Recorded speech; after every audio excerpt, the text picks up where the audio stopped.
अस्सलाम वालेकुम, मैं हूँ शाहजेब खानजादा। दोपहर से कलदम बलोच लिबरेशन आर्मी के दहशतगर्दों ने कोयटा से पेशावर जाने वाली जाफर एक्सप्रेस को बलूचिस्तान में बोलान पास के करीब टनल में मुसाफिरों समेत रोककर यरगमाल बनाया हुआ है, जबकि ट्रेन और यरगमालियों को बाजियाब कराने के लिए सिक्योरिटी फोर्सेज का दहशतगर्दों के खिलाफ क्लियरेंस ऑपरेशन जारी है। रेलवे हुकाम के मुताबिक 9 बोगियों पर मुश्तमिल जाफर एक्सप्रेस में 400 से ज्यादा मुसाफिर सवार हैं। मुसाफिरों के अहलखाना परेशानी के आलम में कोयटा रेलवे स्टेशन पर मालूमात हासिल करने की कोशिशें कर रहे हैं, मगर जाए वक़ुआ पर मोबाइल और इंटरनेट सर्विस ना होने से राब्ता करने में मुश्किलात पेश आ रही हैं। BBC के मुताबिक रेलवे तर्जुमान का कहना है कि जिस मकाम पर ट्रेन को रोका गया है वो मरकजी सड़क से 24 किलोमीटर दूर एक सुरंग के पास वाक़ है, जहां मोबाइल और टेलीफोन सर्विस काम नहीं कर रही। इतलात के मुताबिक जाफर एक्सप्रेस आज सुबह 9 बजे कोयटा से पेशावर के लिए रवाना हुई थी और जब ट्रेन बोलान के दुश्वार गुजार पहाड़ी इलाके में टनल के करीब पहुंची तो दहशतगर्दों ने ट्रैक को धमाके से उड़ा दिया और ट्रेन पर फायरिंग कर दी, जिसके बाद ट्रेन की सिक्योरिटी पर मामूर एहलकारों और दहशतगर्दों के दरमियान फायरिंग का तबादला हुआ। फायरिंग के नतीजे में ट्रेन का ड्राइवर जख्मी हो गया और ट्रेन और उसमें सवार 400 से ज़ायद मुसाफिरों को यरगमाल बना लिया गया। इस कार्रवाई की जिम्मेदारी BLA ने कबूल कर ली है। वाक़े की इत्तला मिलते ही सिक्योरिटी फोर्सेज को जाए वक़ुआ की तरफ रवाना कर दिया गया। फ़िज़ाई निगरानी के लिए हेलीकॉप्टर्स भी भेजे गए। साथ ही किसी भी हंगामी सूरत हाल से निपटने के लिए सिब्बी और कोयटा के अस्पतालों में इमरजेंसी नाफिज है। सिक्योरिटी फोर्सेज इस वक्त भी क्लियरेंस ऑपरेशन में मसरूफ़ हैं। सिक्योरिटी ज़राए के मुताबिक दहशतगर्दों ने जाफर एक्सप्रेस को टनल में रोक कर मुसाफिरों को यरगमाल बनाया हुआ है। इंतहाई दुश्वार गुजार और सड़क से दूर होने के बावजूद सिक्योरिटी फोर्सेज मौके पर पहुंच गई हैं। सिक्योरिटी फोर्सेज ने इलाके को घेरे में लेकर क्लियरेंस ऑपरेशन शुरू कर दिया है। दहशतगर्दों ने मासूम मुसाफिरों को यरगमाल बना रखा है। यरगमाल बनाए गए अफराद में अक्सरियत औरतों और बच्चों की है। दहशतगर्दों ने औरतों और बच्चों को ढाल बनाया हुआ है। सिक्योरिटी फोर्सेज ने दहशतगर्दों का घेराव कर लिया है और फायरिंग का तबादला जारी है। औरतों और बच्चों को ढाल बनाए जाने के बाइस ऑपरेशन इंतहाई एहतियात से किया जा रहा है। मुश्किल इलाका होने की वजह से भी पेचीदा ऑपरेशन एहतियात से किया जा रहा है। इस वक्त ऑपरेशन की क्या सूरत हाल है, वज़ीर मुमलिकत बराए दाखिला तलाल चौधरी साहब हमारे साथ मौजूद। तलाल साहब, बहुत शुक्रिया हमें शो में ज्वाइन करने के लिए। आपकी वजारत दाखिला ज़ाहिर है बराह रास्त सारी इन्फॉर्मेशन इस हवाले से ले रही है। ये इतलात भी आई हैं कि कुछ मुसाफिरों को छोड़ दिया गया जिनका ताल्लुक बलूचिस्तान से है। फिर ये इतला भी आई कि मामलात आगे बढ़े हैं। क्या इस वक्त सूरत हाल है? बिस्मिल्लाहिर्रहमानिर्रहीम। बिल्कुल आज ये वाक़या दोपहर के टाइम ये इन्होंने ट्रेन जो है इसको आप समझे कि अगवा किया है और उस वक़्त ये एक बड़ा दूर दराज एरिया है। 2 स्टेशंस हैं छोटे, जिसके दरमियान में एक टनल है जहाँ पर ये इंसिडेंट हुआ। जब सिक्योरिटी फोर्सेस पहुँचना शुरू हुई तो उसके बाद कुछ लोग जो हैं जो एग्जैक्टली मैं उसकी तादाद इस वक्त बताने की पोजीशन में नहीं, जो मुसाफिर हैं उनको वहाँ से छुड़वा लिया गया और उनको करीबी स्टेशन और उसके बाद जहाँ उन्होंने मंजिल मकसूद तक पहुँचना था पहुँचाया जा रहा है। बहुत सारे लोगों को वहाँ ट्रेन और वहाँ से ट्रेन से लेकर पहाड़ी इलाके में लेकर गए और उन्होंने ढाल के तौर पे यूज़ कर रहे हैं ख़वातीन को और बच्चों को। और ये बिल्कुल उनकी स्टेटमेंट ठीक नहीं है कि उन्होंने ख़वातीन और बच्चों और फैमिलीज़ को छोड़ा है, नहीं, बल्कि ख़वातीन और बच्चों की वजह से ही सिक्योरिटी फोर्सेस जो है वो इंतहाई एहतियात से काम ले रही हैं और इस वक्त भी ये ऑपरेशन जो है जारी है और इंशाअल्लाह ताला ज़्यादा से ज़्यादा कम जो लोग हैं उन्हें जल्द बाज़ियाब करवा लिया जाएगा। मतलब यानी आप ये कह रहे हैं कि ट्रेन को छोड़कर और मुसाफिरों को साथ यरगमाल बनाकर वो ले गए हैं पहाड़ों में? जी बिल्कुल, इसलिए कि सिक्योरिटी फोर्सेस जब पहुंची हैं तो उसके बाद बहुत सारे लोगों को तो वहाँ से रेस्क्यू कर लिया गया और यकीनन सिक्योरिटी फोर्सेस का ये लोग बड़े बुज़दिल हैं। ये सॉफ्ट टारगेट्स को अचीव करते हैं, ये छुप के वार करते हैं और उसके बाद बच्चों और ख़वातीन को इन लोगों ने छोड़ा नहीं है बल्कि छुड़वाया गया है और अभी भी उनको ढाल के तौर पर इस्तेमाल करते हुए ये कुछ मुसाफिरों को दूर दराज जो पहाड़ी इलाका है उसमें लेकर गए हैं। लेकिन सिक्योरिटी फोर्सेस इस वक्त हर तरफ से हरकत में हैं और इंशाअल्लाह ताला सब लोगों को बाज़ियाब करवाया जाएगा। लेकिन अफसोस की इधर बात यह है कि इस तरह का जो इंसिडेंट है उनको सपोर्ट जो है वो सोशल मीडिया के हमारे दुश्मन तो दें लेकिन हमारे लोग भी इस पर जिस तरह की सपोर्ट उन्हें दे रहे हैं, इसी तरह से ये जो एरिया है ज़्यादातर बलूचिस्तान का, वहाँ पर ये B कैटेगरी का एरिया है या लेवीज़ हैं और लेवीज जो हैं उनकी अटेंडेंस 40% के करीब है। वो ज़्यादातर बड़े जो वहाँ सरदार या दूसरे हैं उनके वो करीबी मुलाजमीन हैं, वो बिल्कुल भी रजिस्ट नहीं करते, ज़्यादातर वो हथियार डाल देते हैं, कोई उनकी कैपेसिटी नहीं है। तो ये मामला जो है इस वजह से बलूचिस्तान में इस तरह के वाक़यात जो हैं उसको क्या कहते हैं रोकने में ये बीट कैटेगरी की वजह से और लेवीज़ की कैपेसिटी ना होने की वजह से ये वाक़यात वहाँ होते हैं। बहरहाल इस पर सूबाई हुकूमत के साथ वफाकी हुकूमत ऑन बोर्ड है। सिक्योरिटी फोर्सेस इस वक्त पूरी तरह अपना ऑपरेशन कर रही हैं और हमें उम्मीद है कि ये जल्द तमाम लोगों को बाजियाब करवा लेंगे। अच्छा, क्या ये बात दुरुस्त है कि ज़्यादातर सरकारी अहलकार और उनकी फैमिलीज़ हैं ट्रेन में थी और यरगमाल बनाए गए हैं? जी बिल्कुल, इसमें सिविलियंस भी हैं और इसमें सरकारी मुलाजमीन भी हैं और सरकारी मुलाजमीन फैमिलीज़ के साथ भी जा रहे थे। तो इसमें बिल्कुल ये बात ठीक है और उन्होंने ये जो बच्चे और ख़वातीन हैं उनको इस वक्त अभी भी वो इस्तेमाल या ढाल बनाकर कर रहे हैं और बाकी वहाँ उसके अंदर कुछ सिक्योरिटी फोर्सेस के लोगों ने रेजिस्ट भी किया था और जिसकी वजह से बहुत सारा BLA के जो लोग थे उनका काफ़ी सारा नुकसान हुआ जो कि ट्रेन में उस वक्त सवार थे। तो उसके बाद जब सिक्योरिटी फोर्सेस अब गई हैं तो कुछ लोग, मैं एग्जैक्टली तो नहीं इस वक्त बताने की पोजीशन में, लेकिन काफ़ी सारे लोग जो हैं उनको वहाँ से बाजियाब करवा लिया गया था और बाकी के लिए ऑपरेशन जारी है। साहब ये बताइएगा कि अब जब दुनिया में मुख्तलिफ इदारे पाकिस्तान के दहशतगर्दी के ख़तरे की बात कर रहे हैं तो सिर्फ तहरीक तालिबान की नहीं बल्कि BLA के ख़तरे की भी बात कर रहे हैं कि बलूचिस्तान में पाकिस्तान को इस खतरे का सामना है। आज वज़ीर आज़म ने फिर जिक्र किया दहशतगर्दी के ख़तरे का कि वो सर उठा रहा है, तो बलूचिस्तान का भी जिक्र किया। रियासत एग्जैक्टली कर क्या रही है, क्योंकि एक के बाद एक बड़ा वाकया वो करने में कामयाब होते हैं। मुसाफिरों को शनाख्ती कार्ड देखकर बसों से उतार कर मारना हो, बॉम्ब ब्लास्ट हो या फिर अब पूरी ट्रेन के ऊपर ये कार्रवाई हो, तो वो पूरा पैगाम दे रहे हैं कि वो अपनी कार्रवाइयां कर रहे हैं। रियासत अपनी रिट एस्टैब्लिश करने के लिए क्या कर रही है? देखिए, दो चीज़ें जो है इसमें फैक्टर्स हैं। एक तो हमारा इंटरनल फैक्टर है और एक एक्सटर्नल है। एक तो दुनिया ने 17-18 के बाद हमें तनहा छोड़ दिया और हालांकि पाकिस्तान दुनिया भर को महफूज बनाने की ये काउंटर टेररिज्म की जो जंग है इसको फ्रंट से लीड कर रहा था, लेकिन उसे तनहा छोड़ दिया गया। और उसके बाद दूसरा, इंटरनली हमारी साबिक हुकूमत ने कुछ फ़ैसले इस तरह के किए और उस फैसलों की वजह से भी ये चीज़ें बढ़ी हैं। अब दो चीज़ों की ज़रूरत है। एक तो इंटरनेशनल फोर्सेस, जैसा कि पिछले दिनों अमेरिका के प्रेसिडेंट ने मैं समझता हूँ देर आए दुरुस्त आए बयान दिया, लेकिन अमेरिका समेत पूरी दुनिया को पाकिस्तान के पीछे अमली तौर पे खड़ा होना पड़ेगा इस काउंटर टेररिज्म की जंग के अंदर। और अमली तौर पर जब तक नहीं खड़े होंगे, हमें स्ट्रेंथन नहीं करेंगे, तो ये सिर्फ अगर नाकामी हुई तो ये पाकिस्तान की नहीं होगी, ये पूरी दुनिया गैर महफूज हो जाएगी। सो दूसरी बात ये है कि रियासत की भी जिम्मेदारी है कि कम से कम उन लोगों को तो इंगेज करें। तलावत साहब जो बात करते हैं, जो कम से कम वायलेंस की नहीं बात करते, अख्तर मेंगल साहब भी नाराज हुए बैठे हैं, कम से कम बलूचिस्तान में उन फोर्सेस को तो इंगेज करें जो हुकूक की बात करते हैं मगर वायलेंस की बात नहीं करते।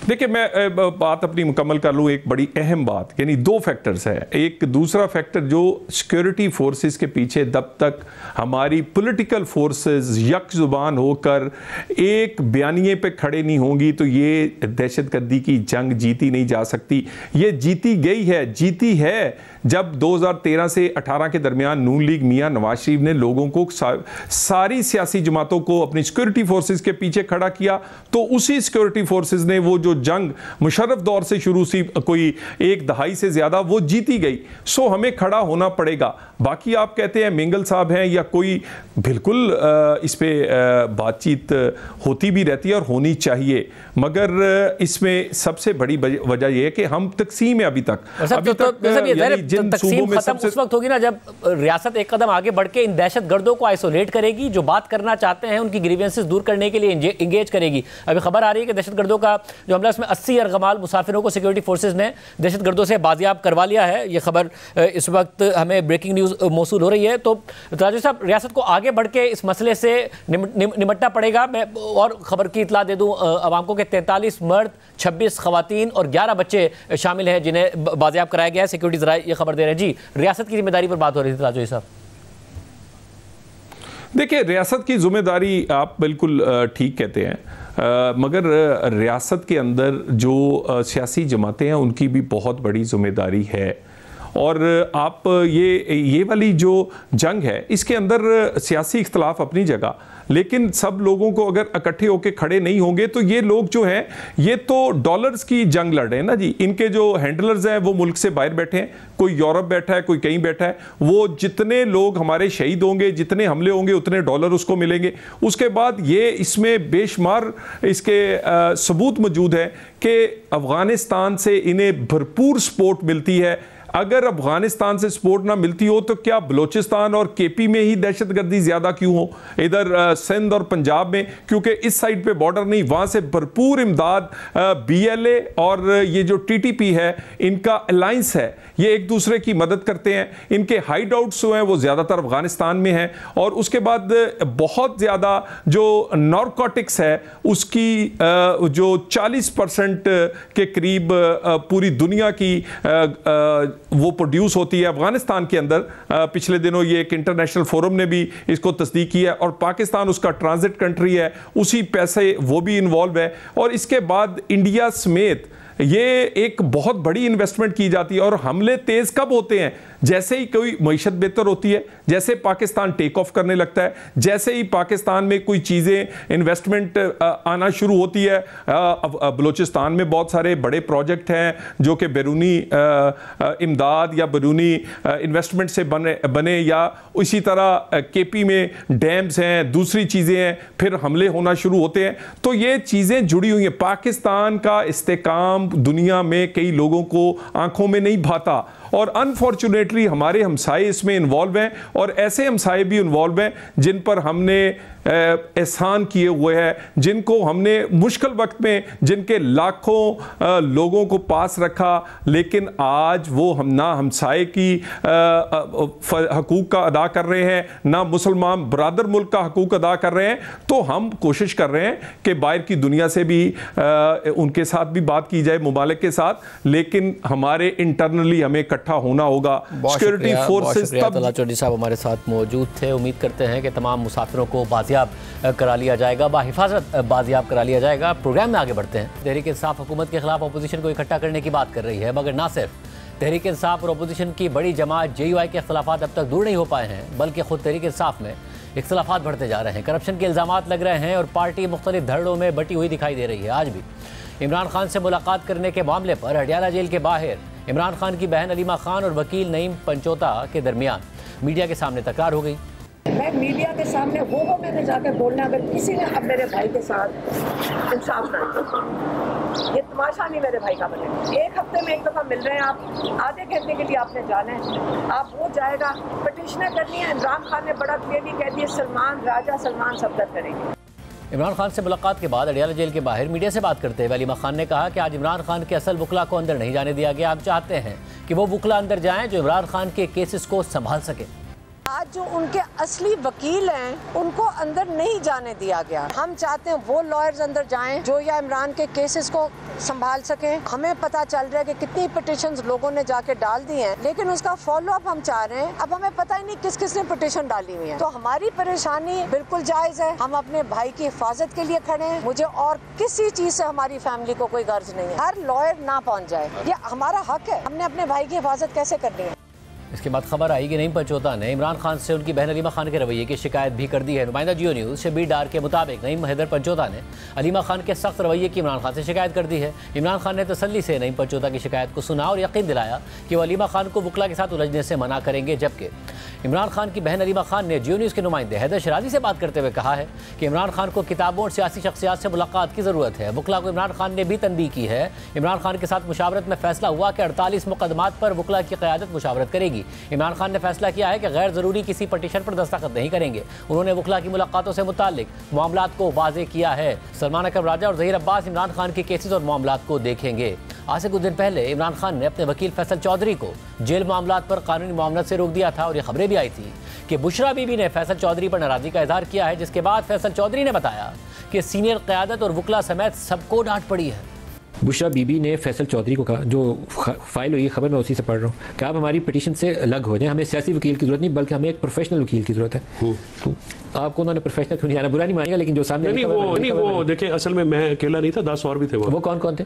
वहाँ पे सारे सीनियर वकला थे, लाइक सलमान राजा, बरगौहर, अली जफर, सलमान सफदर साहब को पूरी क़यादत ही पूरी क़यादत, बाकी ने मेडल मिले ने। अगर मुझे मेरा तो नाम ले दिया ना, तो हुआ क्या सर? वो बेसिकली जो मुलाकातें हैं ना, सियासी मुलाकातें, वो काफी देर से पेंडिंग पड़ी। हुआ ये कि बीबी को गुस्सा चढ़ा हुआ था कल, वो बजाते उन्होंने कहा जी हम अंदर हैं तो बाहर पार्टी कुछ एक्टिविटी नहीं करती। वो मैं तो कोई लेटरल डैमेज हो गया मेरे ख्याल में। डांट आपको पिटी है, बाकियों को भी पिटी? नहीं, डांट तो बाकियों को मुझे इतनी पड़ी है। मुझे उन्होंने कहा जी आप ला दो, मैं बिस्मिल्लाह, आप भी छुट्टी होगी। नहीं, एक केस है, ये एक केस है, वो जेल से मामला, बाकी तो केस है। जबकि वज़ीर आला खैबर पख्तूनख्वा अली अमीन गंडापुर ने इमरान खान से वकला की मुलाकातों पर तनकीद करते हुए कहा था कि इमरान खान को जेल में प्रॉपर फीडबैक नहीं पहुंचाया जा रहा है क्योंकि सियासी लोगों की मुलाकात ही नहीं हो पा रही है। अपने बयान की हद तक ही उन पे कोई बयान पे बात भी कर सकता हूँ और कोई राय भी दे सकता हूँ। बाकी तो जो हमारी पार्टी में चल रहा है आपके सामने ही है। मैं ये समझता हूँ कि हम इससे अपने साथ एक ज्यादती कर रहे हैं, अपने आप अपने कॉज को नुकसान दे रहे हैं। तो हम खुद ही इस चीज को डाइवर्ट करने के लिए जो भी ऐसा कर रहे हैं वो एक किरदार अदा कर रहे हैं। उनको नहीं करना चाहिए। लोगों को डाइवर्ट करके आपकी कॉज को नुकसान दे। तो मेरा सब लोगों को मेरी एक अपील होगी, रिक्वेस्ट होगी कि एक तो खान साहब को प्रॉपर फीडबैक दिया करें। मुकला जा रहे हैं, मुकला को क्या पता पॉलिटिक्स का, हमारी पार्टी में ग्राउंड पे क्या हो रहा है, ग्राउंड पे लोगों के साथ कौन एंगेज है, वो तो हमारे पोलिटिकल लोग हैं। तो पोलिटिकल मुलाकातें ना होने की वजह से बहुत बड़ा नुकसान हो रहा है। एक तरफ तहरीक इंसाफ मुख्तलिफ ग्रुप्स में बटी हुई नजर आ रही है तो दूसरी तरफ पार्टी के अंदर से ही खैबर पख्तूनख्वा में करप्शन के हवाले से आवाज़ें उठ रही हैं।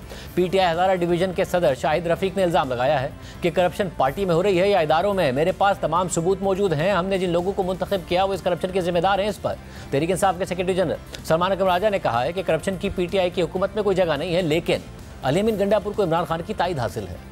करप्शन की कोई जगह नहीं है पीटीआई की हुकूमत में, वो खैबर पख्तूनख्वा में हो या इत्तेफाक की सतह पे हो। मैं बिल्कुल बात करूंगा अली अमीन साहब से, लेकिन खान साहब ने बिल्कुल ये बड़ा वाज़ेह कहा है कि अली अमीन गंडापुर को उनकी तायद हासिल है, वो बहुत अच्छा काम कर रहे हैं बतौर वज़ीर आला। और जिस किसी को कोई शिकायत है उसके लिए हम बिल्कुल एक कमेटी बनाएंगे, वो कमेटी हर शिकायत का जायज़ा लेगी। लेकिन ये याद रखिए कि बहुत सी बातें सियासी रकाबत की वजह से की जाती हैं, तो उनको वो अहमियत नहीं देनी चाहिए जिसकी वो मुस्तहिक नहीं है। लेकिन अगर किसी बात में कोई वजन होगा तो ज़रूर हम उसको देखेंगे। नहीं, वो कह रहे हैं हमारे पास सबूत हैं तमाम, देख लेंगे, हम कोई कमेटी इसके लिए कायम कर देंगे और इस मामले को देखेंगे। लेकिन अली अमीन गंडापुर साहब के हवाले से खान साहब ने कहा कि सबसे कह दो कि जो कोई ये बात करता है कि उनकी वजारत आला को कोई खतरा है वो गलत कहता है।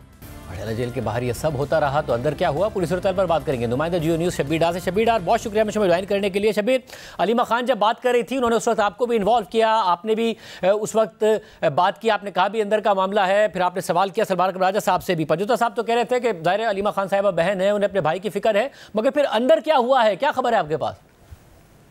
शाहजेब साहब, हर गुजरते दिन के साथ पीटीआई के अंदर तकसीम और जो ग्रुपिंग है उसका अंसर जो है वो वाज़े तौर पर सामने आ रहा है। इसकी आज की वाज़े मिसाल है कि अडियाला जेल के अंदर जो मुलाकातें हुई है उस पर अलीमा खान पीटीआई के वकला के साथ शदीद उनकी तल्ख कलामी हुई है। आपको याद होगा गुज़श्ता हफ्ते जो मुलाकात हुई थी अलीमा खान की इमरान खान से, बुशरा बीबी से भी, और उस मुलाकात में फैसल चौधरी से जिम्मेदारियां वापस ली गई थी, मिशाल यूसुफजई को हटाया गया था।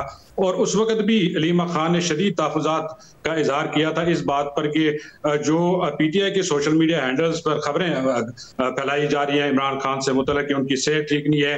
एक बयान भी दिया गया था तर्जुमान केपी हुकूमत की जानिब से कि उनको सहरी नहीं दी जा रही है, उनको बाकी चीज़ें नहीं दी जा रही हैं। तो उसकी उन्होंने शदीद मजम्मत की थी और उन्होंने कहा था ये सारी खबरें जो है ये गलत हैं, और उस वक्त भी उन्होंने इस पर तहफ़्फ़ुज़ात का इज़हार किया था। आज चूंकि फैमिली और वकला की मुलाकात थी, आज पहले फैमिली मिलने गई और करीबन 40 मिनट तक अलीमा खान अपनी बहनों के हमरा इमरान खान से मिली हैं और 40 मिनट तक ये मुलाकात हुई और बाहर हम भी वेट कर रहे थे और उनके वकला भी वेट कर रहे थे। जब अलीमा खान अपनी गाड़ी में जेल से बाहर निकली, दाखिली दरवाजे पर वो गाड़ी से जब उतरी तो हमने देखा कि वो जब गाड़ी से उतरी तो देखते ही हमने महसूस किया कि वो शदीद गुस्से में है। तो गाड़ी से उतरते ही उन्होंने तमाम वकला को जमा किया और उनको बताया कि कौन कौन मिलने जा रहा है आज अंदर। तो जाहिर है उधर जो तर्जुमान है नए इमरान खान के नियाजुल्लाह नियाजी, बैरिस्टर शोएब शाहीन, वो भी वहां थे। उन्होंने कहा जी 8-10 वकला हैं, आप जेल इंतजामिया जिन 6 वकला को, जो कि 6 को ही इजाजत मिलती है, जो जिनकी अप्रूवल मिलेगी तो वही जाएंगे। इस पर अलीमा खान ने कहा कि नहीं, आज के बाद सिर्फ वो वकील अंदर जाएगा जिसकी कोई जिम्मेदारी दी गई है, जिसको कोई केस दिया गया है, इसके अलावा कोई वकील अंदर नहीं जाएगा। हम अपने भाई का तमाशा नहीं बनाना चाह रहे हैं, क्योंकि यहाँ जो भी वकील आते हैं वो अपने वकालतनामे साइन करवाते हैं और उसके बाद गायब हो जाते हैं। 48 पिटिशंस इस वक्त मुख्तलिफ अदालतों में इमरान खान की पड़ी हैं, लिहाजा अब वही वकील अंदर जाएगा जिसका कोई काम है या जिसकी कोई जिम्मेदारी है। अच्छा, ये गुफ्तगू करते हुए वहां पर बुशरा बीबी के जो फोकल पर्सन है नईम हैदर पंजोथा, उनसे वो मुखातिब हुई तो उनको कहा कि तुम बुशरा बीबी के फोकल पर्सन हो तो तुम किस किस से मिलते हो? तो उसने कहा जी मैं किससे मिलता हूँ, आप बताएं मुझे मैं किससे मिलता हूँ। तो अलीमा खान ने उनको बताया कि आप अलायंस से क्यों मिलते हैं। अच्छा, ये बात उस वक्त हमें समझ नहीं आ रही, क्योंकि अलायंस से तो सियासी पार्टी, सियासी लोग मिलते हैं, वो मीटिंग्स करते हैं। उस वक्त हमने इस पर ज्यादा तवज्जो नहीं दी, लेकिन बाद में हमें पता चला कि असल गुस्सा अलीमा खान को इस बात पर था कि नईम हैदर पंजोथा गुज़िश्ता कुछ दिनों में जो अपोजिशन अलायंस है उनके कुछ लीडर से मिले हैं और उनको बताया कि इमरान खान तक अगर आपने कोई मैसेजिंग करनी है, पैगामात भिजवाने, तो आप मेरे जरिए भिजवाएं। अब इसमें कितनी हकीकत है ये तो पार्टी के अहदेदार ही बता सकते हैं। अलबत्ता अलीमा खान ने जरूर ये 2-3 दफा नईम हैदर पंजोथा से पूछा कि आप अलायंस से क्यों मिलते हैं। खैर, इस पर नईम हैदर पंजोथा ने कहा कि मैं तो किसी से नहीं मिला हूं, और इस पर अलीमा खान शदीद गुस्से में आई और उन्होंने कहा कि तुम किस तरह बात कर रहे हो, तुम ये क्या कह रहे हो, मुझे नहीं पता। तो इस पर नईम हैदर पंजोथा ने कहा जी कि आप इस तरह क्यों बात कर रही हैं मुझसे, आप इस तरह बात नहीं कर सकते हमारे साथ, हम वकील हैं, हम जेलों में भी रहे हैं, हमारे ऊपर मुकदमात भी हुए हैं, लिहाजा इस तरह आप हमसे बात नहीं कर सकती। इस पर मजीद गुस्सा आया अलीमा खान को और उन्होंने नईम हैदर पंजोथा को बताया कि तुम मेरे साथ बदतमीजी करोगे, आप तुम ये किस तरह बात कर रहे हो मुझसे। और उन्होंने शोएब शाहीन को भी मुखातिब किया, नियाजुल्लाह नियाजी को भी मुखातिब किया कि ये किस तरह मुझसे बात कर रहा है। खैर, उसके बाद नियाजुल्लाह नियाजी, बैरिस्टर शोएब शाहीन ने नईम हैदर पंजोथा को वो साइड पर ले गए, लेकिन उसके बाद भी अलीमा खान मुसलसल ये बातें करती रही और उन्होंने बीच में मुझे भी मुखातिब किया कि आप बताएं, आप 1.5 साल से यहाँ कवरेज कर रहे हैं, तो आप बताएं कि क्या मैं सही नहीं कह रहा हूँ। मैंने कहा जी ये तो आपका पार्टी का इंटरनल मामला है, मैं इस बारे में तो कुछ नहीं कह सकता। उन्होंने कहा कि नहीं, जो पिटिशंस की गई हैं, जो इमरान खान को किताबें नहीं दी जा रही है, बच्चों से बात नहीं करवाई जा रही है, अहलिया से मुलाकात नहीं करवाई जा रही है, तो इस पर हमें आवाज उठानी चाहिए। मैंने कहा जी बिल्कुल आवाज उठानी चाहिए। तो उसके बाद जो है शोएब शाहीन और जो नियाजुल्लाह नियाजी है वो दीगर 6 वकला के हमरा अंदर चले गए मुलाकात के लिए। अच्छा, मुलाकात के बाद जब वकला बाहर आए तो कुछ वकला ने हमें बताया कि नईम हैदर पंजोथा ने ये बात इमरान खान तक पहुंचाई कि मैं बुशरा बीबी का तर्जुमान मुकर्रर हुआ हूँ, अलीमा खान ने मुझसे बाहर तल्ख कलामी की है और उन्होंने तकरार की है। कुछ वकला ने कहा कि इमरान खान ने इस बात पर ज्यादा तवज्जो नहीं दी, लेकिन कुछ ने बताया कि इमरान खान ने कहा कि मैं उनसे बात करूंगा। लेकिन मजमूई तौर पर जो ये लड़ाइयां अब अडियाला जेल तक पहुंच गई हैं और इसकी वाजह मिसाल है कि अब जो ये डिविजन्स हैं अंदर मुख्तलिफ किस्म के मामलात पर जो इख्तिलाफात हैं वो अब खुलकर सामने आए। बहुत शुक्रिया शबीर डार, इस हवाले से तफसीलात बता रहे थे। इसके अलावा कल JUI की और तहरीक इंसाफ के वफ्द की मुलाकात हुई और फिर आज इमरान खान से सलमान अकबर राजा साहब की मुलाकात हुई तो उन्होंने वो बात दोहराई जो पिछले हफ्ते सलमान अकबर राजा ने खुद कही थी कि कोई एहसान नहीं करेगा अगर हमारे साथ चलेगा। JUI से पूछेंगे किस हद तक मामला मज़बूत सिमत में गए कल मुलाकात के बाद। एक ब्रेक के बाद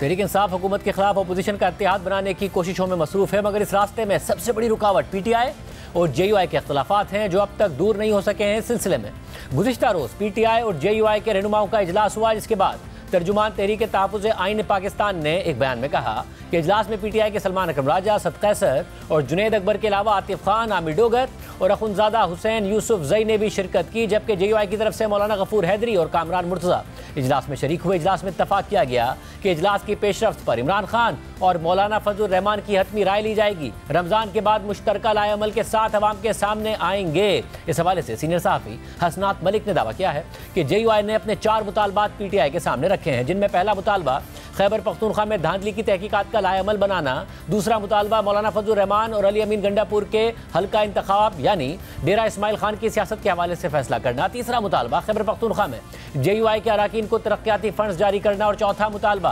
अपोजिशन इत्तेहाद की सरबराही मौलाना फजलुर रहमान के हवाले करना है। मगर PTI के सेक्रेटरी जनरल सलमान अकरम राजा ने आज इमरान खान से मुलाकात के बाद कहा है कि इमरान खान का भी यही कहना है कि अगर हमारे साथ कोई खड़ा होता है तो हम पर एहसान नहीं करेगा।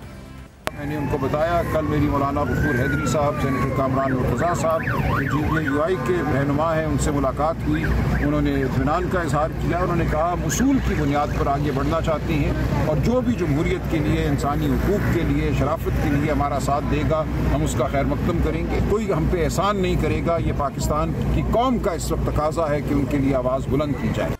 इस पूरी सूरत के पर बात करेंगे JUI के रहनुमा सेनेटर कामरान मुर्तज़ा साहब हमारे साथ। मुझे कामरान मुर्तज़ा साहब बहुत शुक्रिया मुझे ज्वाइन करने के लिए। कल आप लोगों की मुलाकात हुई, क्या ये बात दुरुस्त है जो 4 मुतालबात सामने आ रहे हैं खैबर पख्तूनख्वा में धांधली का लाएअमल, ये तो आप पहले ही मुतालबा ऑन रिकॉर्ड कर चुके हैं, फिर मौलाना फजलुर रहमान और अली अमीन गंडापुर के हल्का इंतखाब से मुताल्लिक, फिर खैबर पख्तूनख्वा में JUI के अराकीन को तरक्याती फंड्स का मुतालबा और अपोजिशन इत्तेहाद की सरबराही मौलाना फजलुर रहमान को देने का मुतालबा।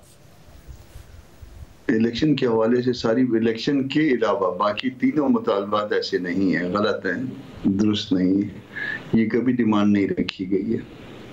अच्छा, तो फिर क्या हुआ कल मुज़ाकरात में?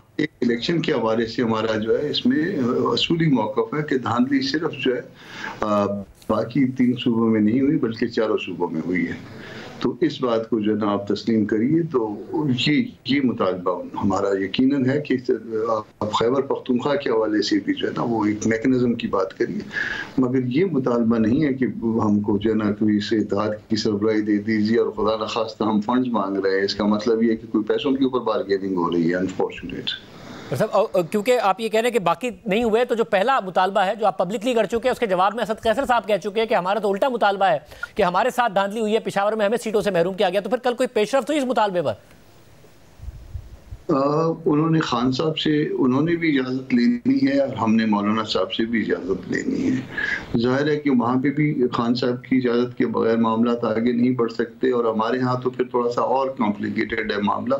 मौलाना साहब से भी इजाज़त लेनी है और मौलाना साहब ने पार्टी के अंदर इदारों से भी इजाज़त लेनी है। तो मौलाना भी मतलब अकेले फैसला शायद नहीं कर पाएंगे और उनको जनरल काउंसिल में भी जाना पड़ेगा और वो तलब करनी पड़ेगी, फिर शूरा और आमला दोनों मज़ीद तलब करनी पड़ेगी। तो हमारे यहाँ थोड़ा सा मामला और ज़्यादा पेचीदा है।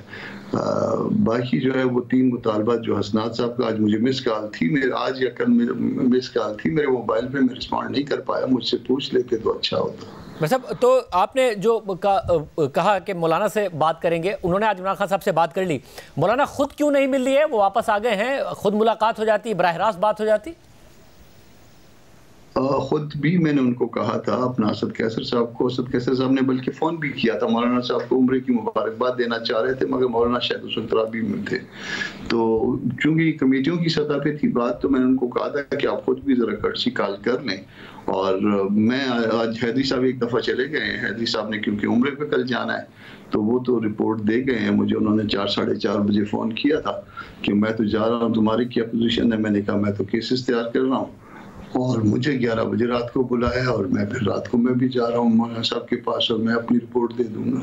मतलब आप उसको मस्बत ख्याल करेंगे, एक कदम आगे बढ़ना ख्याल करेंगे कल की मुलाकात को, या बात वहीं खड़ी है जहाँ थी? मैं जो बॉडी लैंग्वेज है, जो मेरी असेसमेंट थी, उसमें तो मुझे तो मस्बत लगा था सारा। और हालांकि वो सारी बातें रिपीट हुई थी जो गुज़श्ता 12 तारीख को हुई थी, यानी 1 महीने के बाद जो है ये हमारी मुलाकात हुई थी, और वही तकरीबन चीज़ें रिपीट हुई थी। दोबारा सराहत के साथ मैंने बयान कर दी थी उनके सामने, मगर उनकी बॉडी लैंग्वेज से मैंने ये अंदाज़ा लगाया था कि सब कुछ मस्बत है।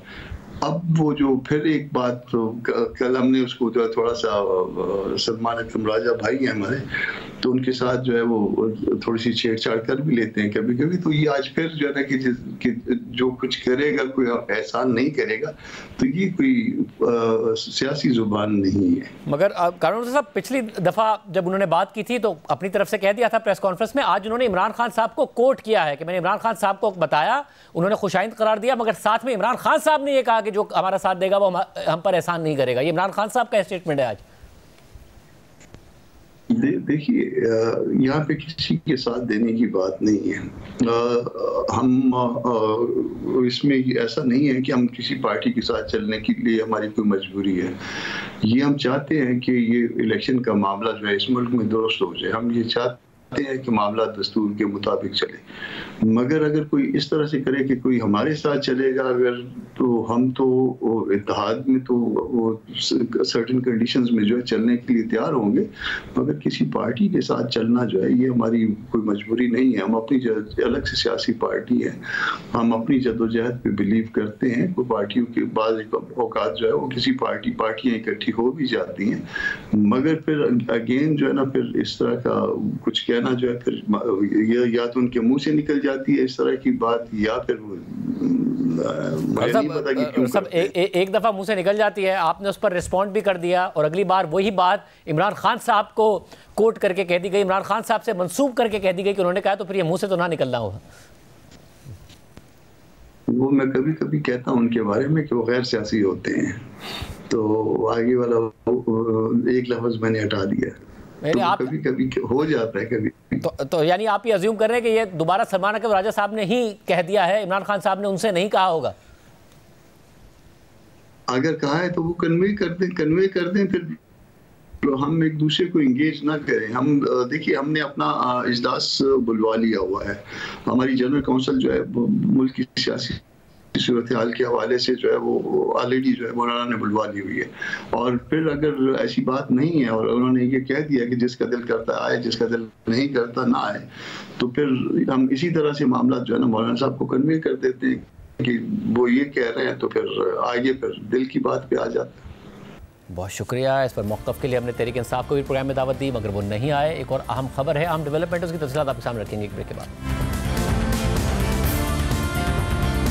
जाफर एक्सप्रेस पर दहशतगर्दों के हमले के बाद जारी क्लियरेंस ऑपरेशन के हवाले से एक और अपडेट सामने आई है। सिक्योरिटी ज़राए के मुताबिक सिक्योरिटी फोर्सेस और दहशतगर्दों के दरमियान शदीद फायरिंग जारी है। सिक्योरिटी फोर्सेस ने 13 दहशतगर्द हलाक कर दिए हैं और मुतादिद जख्मी हैं। सिक्योरिटी ज़राए के मुताबिक सिक्योरिटी फोर्सेस के ऑपरेशन की वजह से दहशतगर्द छोटी टोलियों में तकसीम हो गए हैं। जख्मी मुसाफिरों को करीबी अस्पताल में मुंतकिल कर दिया गया है। सिक्योरिटी फोर्सेस की इजाफी नफरी इलाके में ऑपरेशन में हिस्सा ले रही है। इससे पहले यह खबर सामने आई थी कि 80 अरगमाल मुसाफिरों को सिक्योरिटी फोर्सेस ने दहशतगर्दों से बाजियाब करवा लिया है। बाजियाब होने वाले मुसाफिरों में 43 मर्द, 26 खवातीन और 11 बच्चे शामिल हैं। फायरिंग का सिलसिला अब भी जारी है और दहशतगर्दों के पास ये अरगमाली अब भी मौजूद हैं। अब से कुछ देर पहले वजीर मुमलिकत बराए दाखिला तलाल चौधरी ने हमारे प्रोग्राम में बताया था कि दहशतगर्द ट्रेन छोड़कर मुसाफिरों को दीगर मकामात की तरफ लेकर फरार हो गए हैं और मुसाफिरों को ढाल के तौर पर इस्तेमाल कर रहे हैं। और अब सिक्योरिटी ज़राए से ये खबर सामने आई है कि सिक्योरिटी फोर्सेस ने 13 दहशतगर्द हलाक कर दिए हैं और मुतादिद दहशतगर्द जख्मी हैं। सिक्योरिटी ज़राए के मुताबिक सिक्योरिटी फोर्सेस के ऑपरेशन की वजह से दहशतगर्द छोटी छोटी टोलियों में तकसीम हो गए हैं। जख्मी मुसाफिरों को करीबी अस्पताल में मुंतकिल कर दिया गया है। सिक्योरिटी फोर्सेस की इजाफी नफरी इलाके में ऑपरेशन में हिस्सा ले रही है। प्रोग्राम में आगे बढ़ते हैं।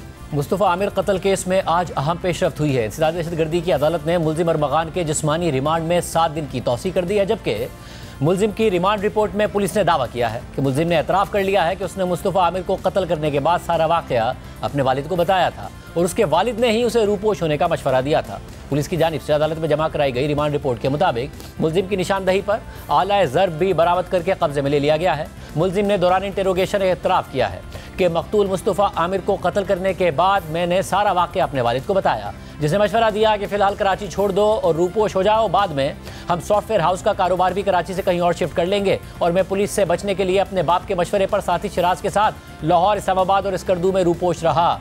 मुलजिम अरमगान से बरामद किए गए असलहे के मुतालिक CTD पुलिस इंटेरोगेट कर रही है, जबकि साइबर क्राइम के सिलसिले में FIA साइबर क्राइम सेल की टीम इंटेरोगेट कर रही है। इसके अलावा मुलजिम दीगर मुकदमात में नामजद, मफरूर और मतलूब है, जबकि पुलिस कंट्रोल के जरिए थानों को इतला दी गई है कि मुलजिम जिन मुकदमात में नामजद और गैर हाजिर है उन मुकदमात में मुलजिम के खिलाफ कार्रवाई की जाए, लिहाजा इन मुकदमात में कार्रवाई करनी है। मजीद इंटेरोगेशन के लिए मुलजिम की फौरी पुलिस कस्टडी की अशद ज़रूरत है, इसलिए अदालत से दरख्वास्त है कि मुलजिम की 17 मार्च तक पुलिस कस्टडी रिमांड मंजूर किया जाए ताकि मुलजिम से तफ्तीश की जा सके।